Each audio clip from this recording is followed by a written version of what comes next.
And away we go. Alright, let's see what me, Eric, and/or Risk have sent in the group chat for us to have a look at and question, why have we come to this point in our lives? What the fudge, man? And yeah, let's go off from there. Alright, so first Instagram reel, which I sent to the lads, is a young, gorgeous woman, which isn't my type to be honest, which is very funny for me to say. But that's just me. That's the kind of women I like. Not the one that's about to speak in the video I'm about to play. And you know what? Actually, I have a lot of thoughts after listening to this. However, I'll just play the audio now. You should keep drinking because it's good for the environment. I just got back from this tech startup event, and one of the engineers there has basically created this device that extracts CO2 from the air. And someone asked him, this is a really obvious device to create. Why is this not a bigger thing? And he said, well, unfortunately, carbon dioxide isn't a very valuable thing. If businesses want to be profitable, then they're not going to extract carbon dioxide just to sell it for nothing. But there is one exception, and that is the breweries that make your favorite drink. In order to carbonate beer, breweries need to buy CO2. So these renewable tech companies that are saving the world through climate change are making most of their money through the alcohol industry. So next time you feel guilty about drinking alcohol, remember, you are saving the climate. That sounds like a pretty good idea. However, there is one particular aspect to consider. Of course, CO2 is everywhere in the air.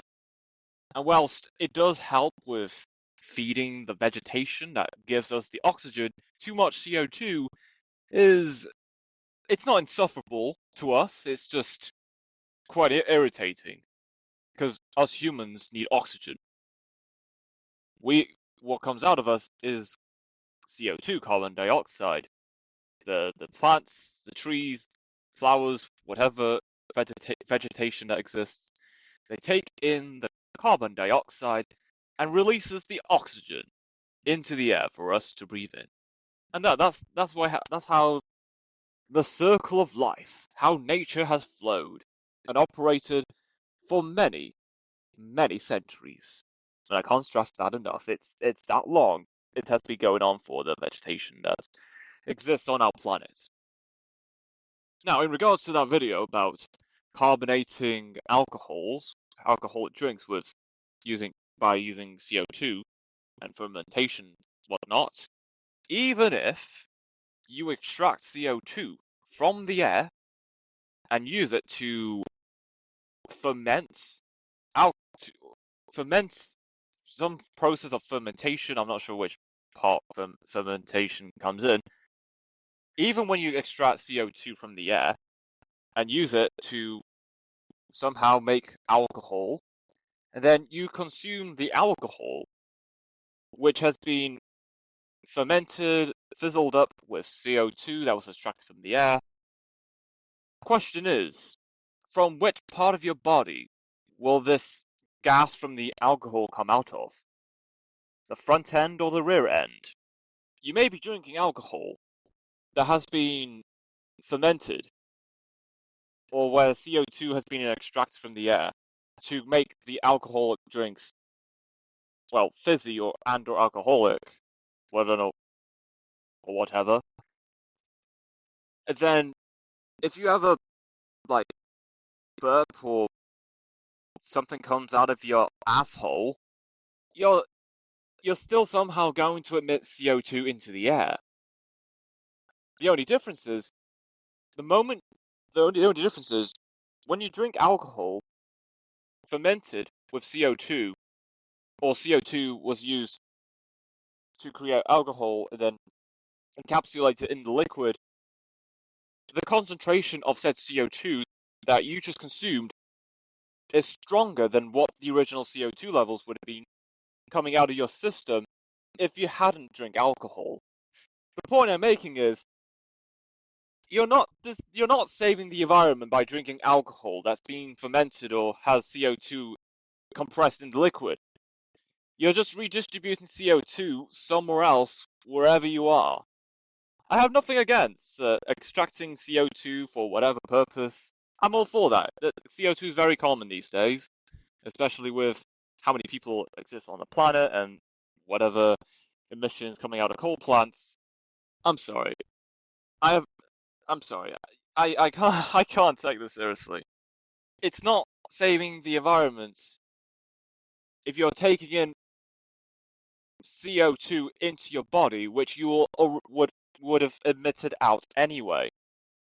Except it will be a much stronger concentration of CO2 when it comes out of your body because you drank alcohol that's been fermented and or pressed into the liquid of said alcoholic drink, or whatever liquid that has become alcoholic. It's just a redistribution thing. You're just passing around CO2 all over the place to different parts of the world, wherever you're going.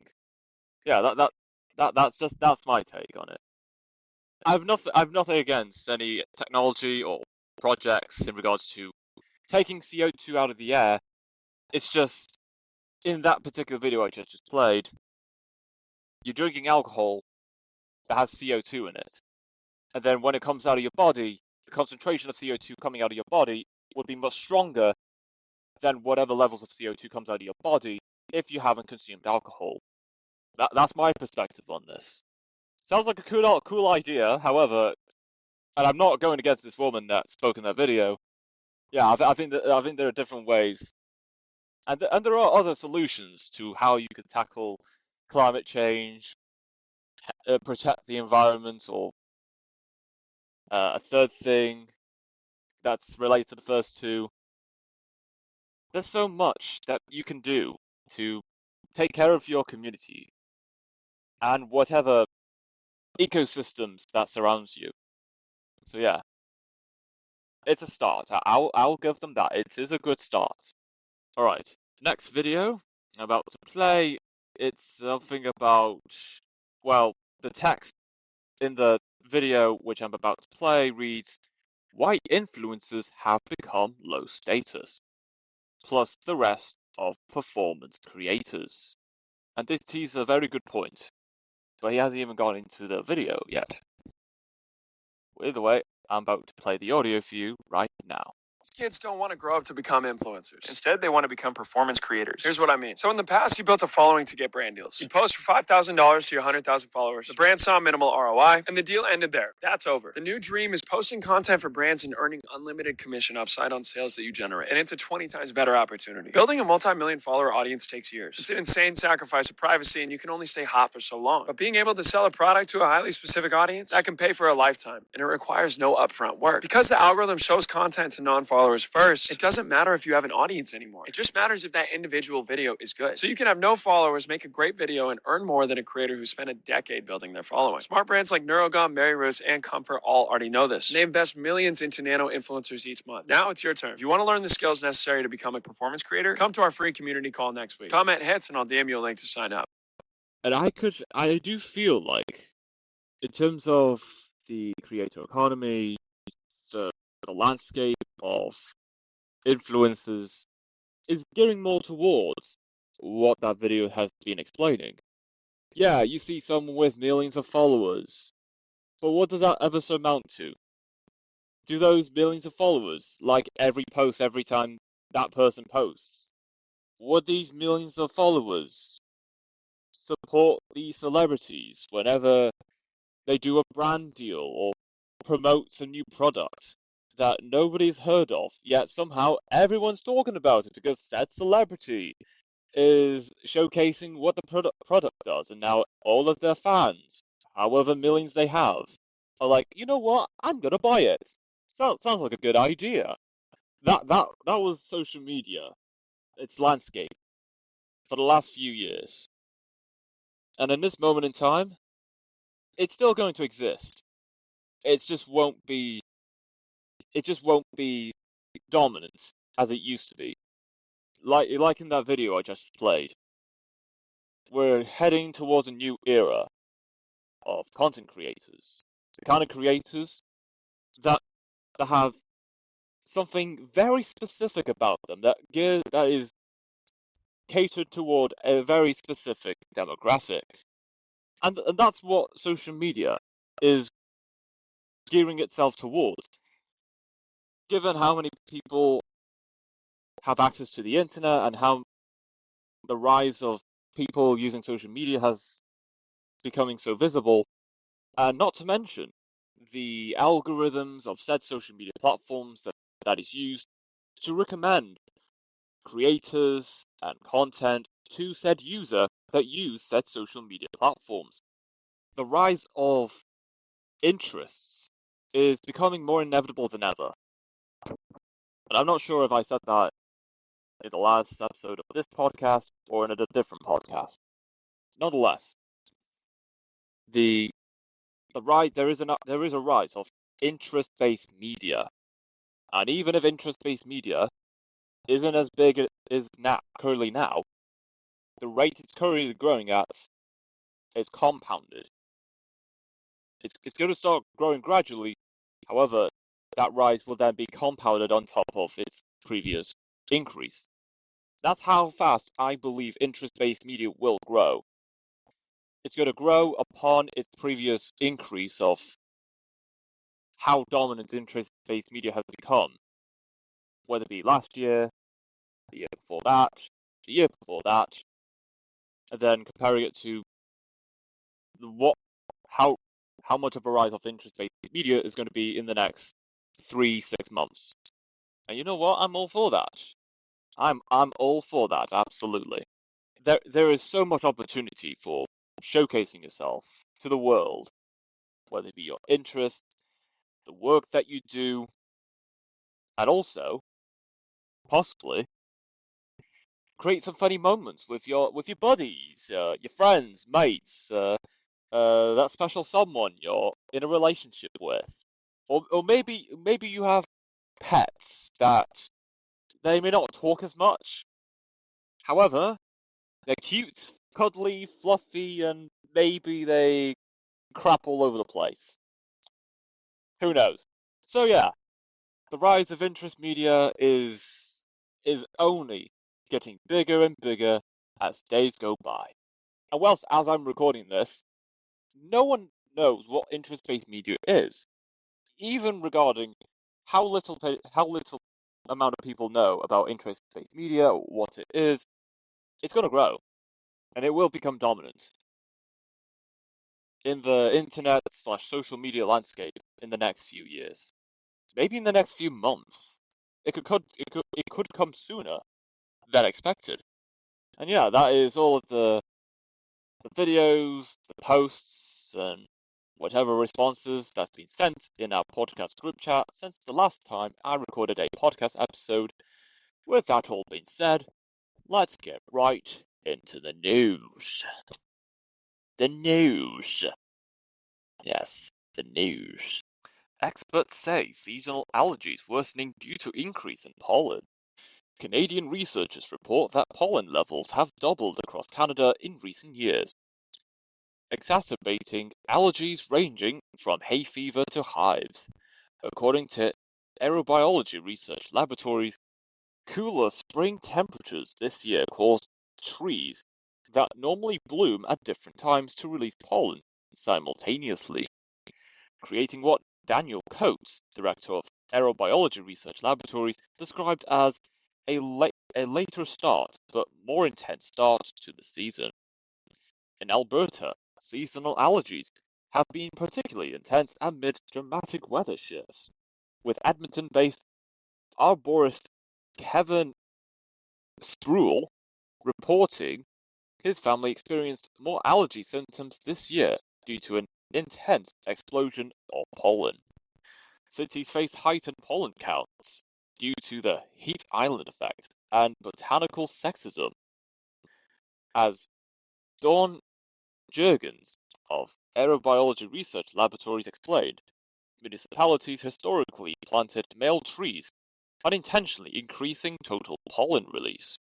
Climate change is worsening conditions as warmer weather fuels higher pollen production, Daniel Coates stated.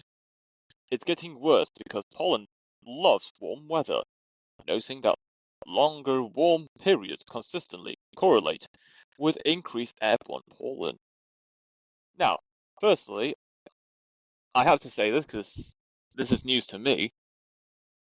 I have no idea that there are genders to trees or plants. When I first read that, when I read about something about sexism, trying to look for it. Oh yeah, botanical sexism.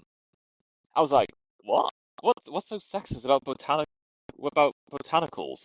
and such? I never heard such a term before, botanical sexism. And as I read more into the story, male trees historically have been planted across multiple municipalities. So that's news to me. I had no idea. I don't know why I haven't found out about this sooner. I didn't know there's male or females of particular species of plants. Then again, there has to be some kind of uh, biological reason in the workings of nature. So there's that. Now it makes sense to me. I don't know. I don't know why I haven't thought about this or knew about it sooner. But hey, better later than never. Everything to know about Tyson Fury's new son-in-law, Noah Price. On Saturday, Venezuela Fury, 16, daughter of heavyweight boxing champion Tyson Fury, married amateur boxer Noah Price, 19, at the Isle of Man's Comas Hotel. Pop singer Peter Andre performed at the lavish reception, which took an unexpected turn when 4 police vehicles were called to the venue. One man was arrested. Leaving her parents' £8 million mansion, Venezuela is moving into a static caravan named the Manor House to embrace the traveler traditions her parents followed. Paris Fury defended her daughter against social media backlash, stating she and Tyson married as teenagers and remain blissfully happy after 20 years together. Filmed for the Netflix reality series At Home with the Furies, the wedding is expected to feature in the next season. The newlyweds were spotted at Manchester Airport on Monday morning. Well, firstly, and I'm not sure if everyone says this, but I'll say it because I want to. I'm saying this because I want to. Congratulations to the newlyweds. Hopefully they have a happy life together. Good for them. And well, I know people aren't going to be interested in boxing, or just people don't give too much of a tosser about celebrity news. I will say, it's nice seeing that someone ties the knots and settles down and enjoy life together. That I appreciate. So again, I'll say congratulations to the newlyweds. Paris? No, wait, not Paris. No, that's the mother, I presume. Congratulations to Venezuela and Noah. Yes, congratulations to Venezuela Fury and Noah Price. Good for them. Rail operator strike to cause travel disruption for passengers. Rail passengers travelling with West Midlands Railway are facing disruption this week due to planned strike action. Members of the Transport Salaried Staffs Association (TSSA) are in an ongoing dispute over pay and have confirmed the industrial action will go ahead as planned after the tube strikes in London were called off. The walkout will affect services in Birmingham and the Black Country, Wolverhampton, Warwickshire, Shropshire, Hertfordshire, Worcestershire, and Staffordshire on Thursday, Friday, and Saturday. The strikes involving roster clerks, duty train crew managers, and control staff are expected to severely impact services across the network. TSSA General Secretary Miriam Islam Dost said, "As things stand, these strikes will go ahead as planned because the company is simply refusing to give our members parity with those in other unions. That is an intolerable situation, especially given the fact these are modest demands." Ms. Islam Dost added the union's representatives had consulted their membership, who remained determined to proceed with their legitimate action, adding the union only takes strike action as a last resort. The union is seeking parity with other unions on rest pay day. West Midlands Railway has since advised customers to only travel if necessary on Friday and Saturday. The operator confirmed services on both days will be very limited, running on a small number of routes and adhering to a reduced timetable. Passengers should note there will be no trains operating after 7 p.m. on Friday, and services will not commence until 7 a.m. on Saturday. Well, okay then. Here we go again. Another unified strike in the sector of public transportation. No, I'm not saying that. Actually, no. That's not what I was insinuating. Yeah. So here we go again. Another walkout, another strike in the sector of public transportation. Now, of course, not sure what I was going to say something, but I'm just not sure. Well, either way, surely West Midlands Railway will going to have to come to a negotiation with not just TSSA, also with other unions, if in the event those other unions are going to work with TSSA on meeting up with demands for rest pay day. So all I can say in regards to the story that I know of as of yet, or as of right now, whatever happens, whatever's been negotiated, hopefully, other than the fact it is negotiated, it's been negotiated, I already said negotiated. People, both the workers and the employers, negotiate mutually and agree to whatever negotiation is put in place. I will also hope that whatever is being negotiated by both parties, that whatever's being negotiated can sustain operations in terms of staff and service operations for at least the next 3 years. Optimistically, I would say the next 5 years. At minimum, I would say, I hope, for the next 3 years, what's negotiated by TSSA to their employers, West Midlands Railway, that those negotiations are not just met and agreed upon, it is also sustainable for the next, also in the long term. That's all I ask. It's not guaranteed. It's not going to be perfect. It is close enough. There have to be compromises made somewhere. Locked.com enters early access with isolated signing and post-quantum architecture. I kind of liking this somehow. I don't know why. I just do. Quantum is a very good buzzword for me. Quantography Labs announced the early access release of Locked.com, a hardware-free crypto wallet built around an isolated air-gapped security approach. Locked.com is now available to early access users. The platform separates private key storage. Locked.com is now available to early access users. The platform separates private key storage from network-connected systems, removing the need for dedicated hardware wallet devices. Hardware wallets have long been the standard for protecting digital assets, but they come with a trade-off. Users must trust the device, the manufacturer, and the supply chain behind it. Lock.com removes that dependency by separating the signing environment from the broadcasting environment.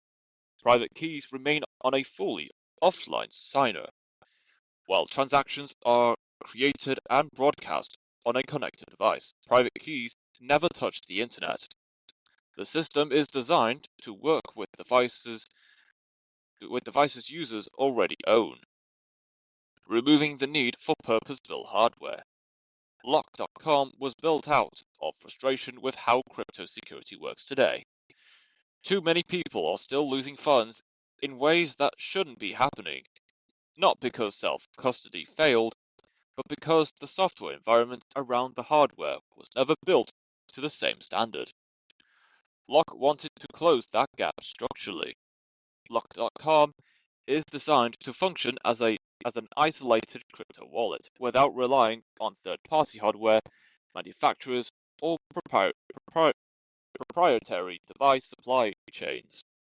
The architecture integrates post-quantum cryptographic standards, specifically ML-DSA signatures and ML-KEMs, key encapsulation, alongside the isolated signing model. The early access phase is focused on gathering user feedback ahead of general availability. Early access enrollment is available at www.lock.com. Wow, okay then. It's great to see that there are people in the world of cryptocurrencies that are finding solutions and ways to tackle with, well, structure problems or issues or just limitations that should not be a hassle for digital asset owners. So it's great to see that there is improvement in the cryptocurrency world. Not to say that everyone should be using cryptocurrencies. Of course, I know there will be people that will be skeptical with crypto in general, at least for those within the cryptocurrency world. Hearing about features and functions of Lock.com at least gives not just hope for the future of crypto, it also provides a pathway for other platforms working with cryptocurrency and other digital assets in terms of how would users be able to not just sign on with the platform without using the internet, but also how different assets and cryptocurrencies can be transferred and transactioned back and forth between other users and with businesses where cryptocurrencies is a viable payment option. And yeah, that's all I have to say on that. I know not everyone's going to be on board with cryptocurrencies or the future of what digital assets going to be. It's going to happen anyway. And I'm not talking about governments passing new laws and legislations regarding to the taxation of digital assets and cryptocurrencies, nor even the transfers between digital assets and cryptocurrencies. Also, where is the cryptocurrencies and digital assets going to be stored? And also the security behind keeping those assets safe.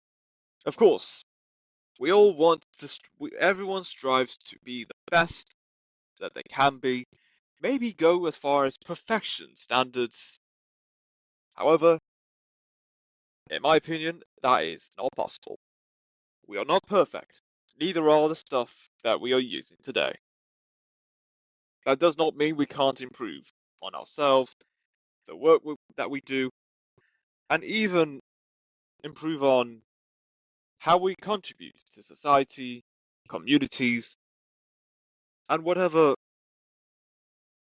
ideas we come up with in our minds. Whether it be just because, I don't know, we're just bored, or maybe you're in a workplace and you need to come up with something that will really move forward with whatever you're doing and whatever project that your colleagues and your organization are working on. And that is it for the episode.